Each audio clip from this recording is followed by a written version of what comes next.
Assalamu alaikum. My name is Dr. Bisma Amir. I am the student of second semester neuromuscular physical therapy in UMT. Basically, the project that I am assigned for is Asia Scale Representation, Asia Impairment Scale. Asia Impairment Scale basically एक American Association for the Spinal Cord Injury एक impairment scale बनाया गया था, जिसके अंदर हम लोगों ने देखना था कि जब भी हमारे पास कोई स्पाइनल कॉर्ड इंजरी होती है तो उस स्पाइनल कॉर्ड इंजरी का एक्सटेंट कितना है, किस लेवल पर जाकर पेशेंट को इंजरी हुई है, वो लेवल डिटरमाइन करना क्यों ज़रूरी है। क्योंकि हम लोगों ने जो पेशेंट का रिहैब करना होता है, जो ट्रीटमेंट करना होता है, वो according to the extent of the injury, according to the level of the injury होता है। ठीक है, बेसिकली जो हमारे पास एशिया इम्पेयरमेंट स्केल है उसके अंदर हम लोग पेशेंट के मोटर डेफिसिट्स, सेंसरी डेफिसिट्स और ऑटोनॉमिक फंक्शन, तीनों चीज़ों पर हम लोगों ने काम करना होता है। हम लोगों ने असेसमेंट ऑफ द पेशेंट करनी है। असेसमेंट ऑफ द पेशेंट हमारी बहुत अच्छी और बहुत स्ट्रॉन्ग और बहुत डिटेल्ड होनी चाहिए। इसके लिए हमारे पास दो तरह से ये असेसमेंट की जाती है। एक, हम लोगों ने सबसे पहले पेशेंट के मोटर डेफिसिट्स देखने हैं कि पेशेंट हमारे पास अगर प्रेजेंट कर रहा है स्पाइनल कॉर्ड इंजरी के साथ, तो हम लोगों ने सबसे पहले उसके मोटर डेफिसिट्स देखने हैं, फिर हम सेंसरी डेफिसिट्स पे आएंगे, उसके बाद हम लोग न्यूरोलॉजिकल डेफिसिट्स के ऊपर आएंगे। इन तीनों चीज़ों को हम लोगों ने साइमल्टेनियसली देखना है।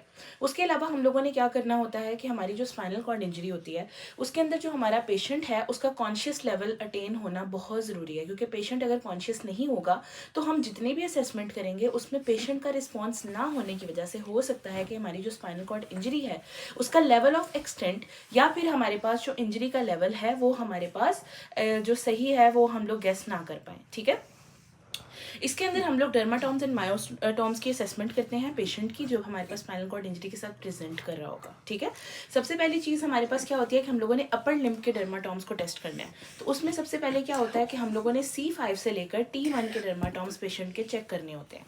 अब हम लोग पेशेंट के ऊपर असेसमेंट करते हैं कि किस तरह से हम लोग पेशेंट को मोटर डेफिसिट्स को देखेंगे।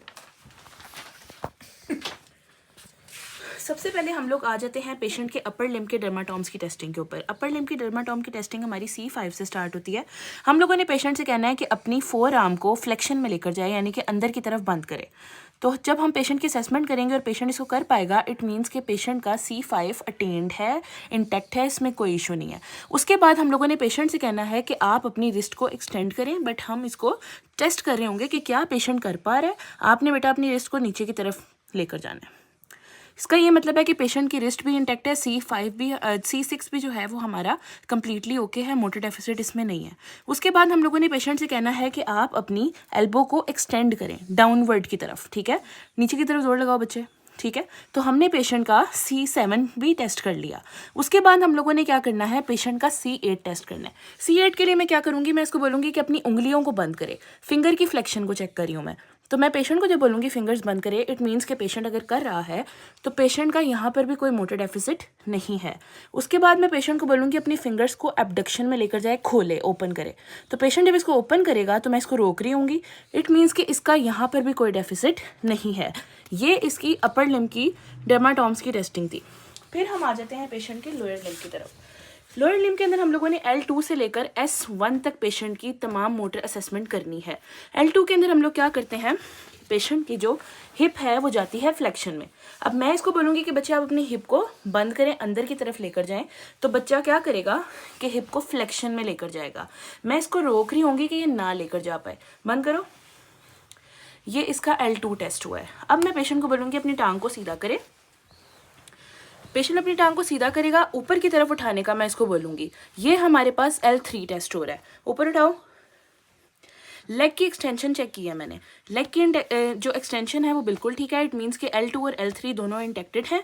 L4 के अंदर मैं क्या करूँगी, पेशेंट को बोलूँगी कि अपने पाँव को ऊपर की तरफ बेंड करे। एंकल की डोर्सी फ्लेक्शन को मैं चेक कर रही हूँ। एंकल की डोर्सी फ्लेक्शन जब मैं चेक कर रही हूँ तो पेशेंट ऊपर की तरफ पाँव कर रहा है, इट मीन्स कि इसके फुट के अंदर भी तमाम सेंसेशंस इंटेक्टेड हैं। उसके बाद मैं क्या करूँगी, पेशेंट को बोलूँगी कि अंदर की तरफ अपने पाँव को लेकर जाए। ठीक है, और ऊपर की तरफ थोड़ा सा इसको बेंड करे। मैं बेसिकली एंकल के इनवर्ड जो तमाम इसकी पोजीशनिंग है उसको चेक कर रही हूँ। उसके बाद मैं पेशेंट को बोलूँगी कि एंकल के प्लांटर फ्लेक्सर जो आपके हैं नीचे की तरफ आपने पाँव को लेकर जाना है। I am controlling the foot, तो मैं इसको लेकर नहीं जाने दूंगी। नीचे की तरफ पाँव लेके जाओ। इसका मतलब है कि पेशेंट का जो S1 है वो भी कम्प्लीटली इंटैक्टेड है। पेशेंट हमारे पास किसी भी किस्म के मोटर डेफिसिट्स के साथ नहीं आ रहा। उसके बाद अब हमारे पास क्या होगा, हम लोगों ने पेशेंट की कंप्लीट सेंसरी और मोटर असेसमेंट कर ली। उसके बाद अब हम लोगों ने पेशेंट को 5 स्टेप्स के अंदर क्लासीफाई करना है।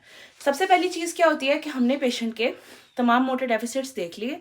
अब हम लोगों ने सेंसरी डेफिसिट्स के लिए क्या करना है।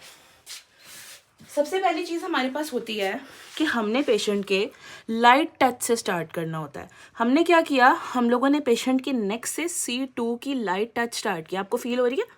इट मीन्स कि पेशेंट जो है इसकी सेंसरी इंटैक्टमेंट कंप्लीट है। उसके बाद मैं क्लेविकल के लेवल पर इसको लाइट टच करूँगी। आपको फील हो रहा है? ठीक है, इट मीन्स कि क्लेविकल की सेंसेशंस भी इंटैक्टेड है। फिर मैं शोल्डर के लेवल पर लेकर आऊँगी इसको। शोल्डर भी इसका कम्प्लीटली सेंसेशंस ओके हैं।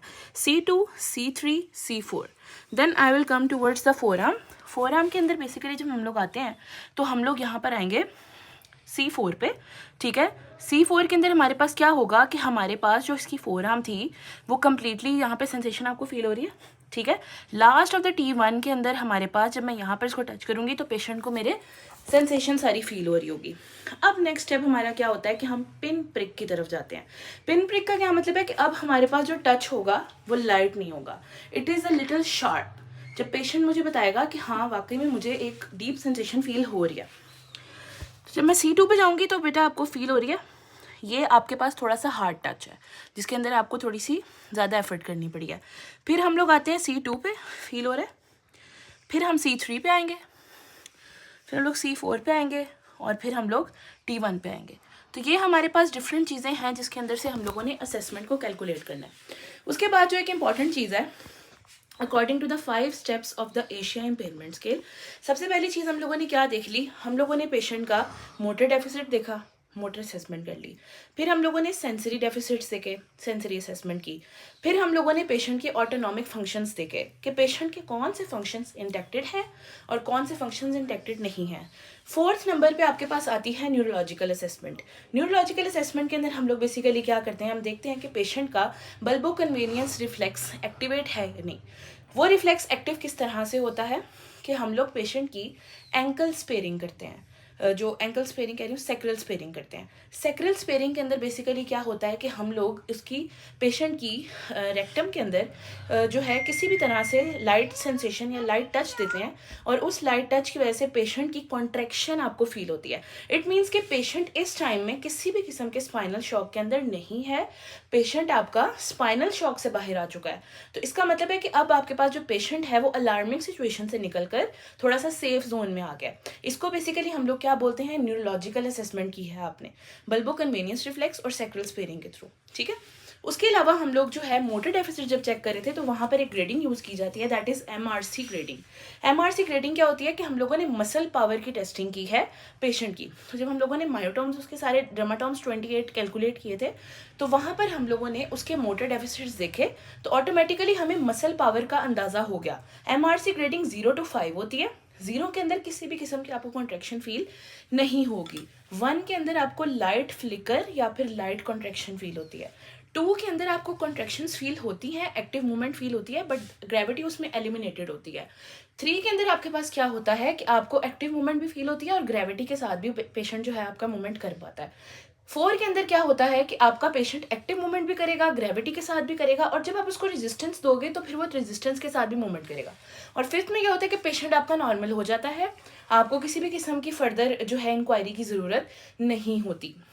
ये बेसिकली हमारा टोटल एशिया इम्पेयरमेंट स्केल था जिसको मैंने थॉरली एक्सप्लेन किया है और इसके अंदर मैंने तमाम इसकी जो प्रैक्टिकल रिप्रेजेंटेशन थी वो बताई है। Thank you so much.